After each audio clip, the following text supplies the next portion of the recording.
started bookbinding a couple of years ago.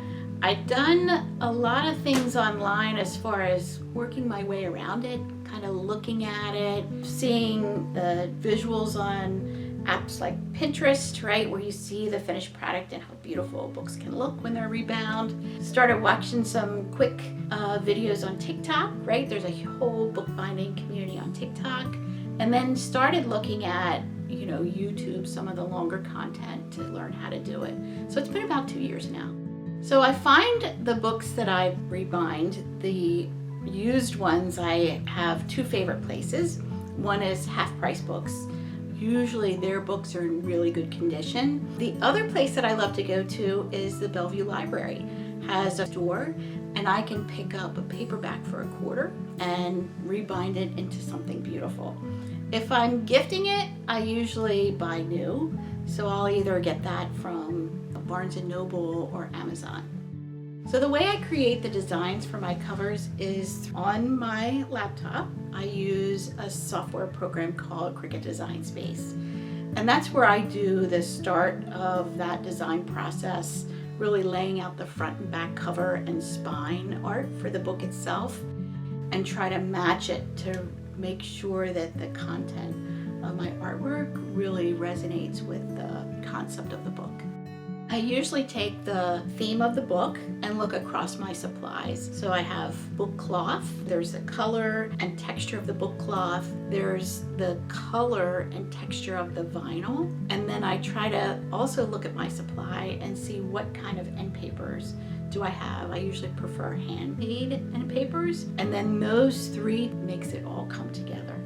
The first step in my process, believe it or not, is the bookkeeping process. For me, it's actually recording the book and the dimensions of the book block in an Excel spreadsheet. And then because of the precise nature of the measurements that I have to keep, I actually have formulas built in so that when I do the measurements, it actually calculates all that out for me. And that's super important, using that for the rest of the process. My favorite part, so there's a couple of parts. One is actually the creative design part. Love doing that. That requires some research on the book, the topic of the book. The other part that I like is actually once the vinyl is printed, is applying that to the book cover. That's when that aha moment occurs, when it's just that beautiful piece of art that you've worked at from the beginning, actually seeing it real hand. A couple of places where I struggle the most is actually applying the vinyl to the cover, right? Because vinyl can be really tricky. It's finicky, heat sensitive. There's little components that you have to make sure that you're, taking into consideration when you apply the vinyl to the book cloth. So that's one of the places I struggle. The other is really that last step in the process.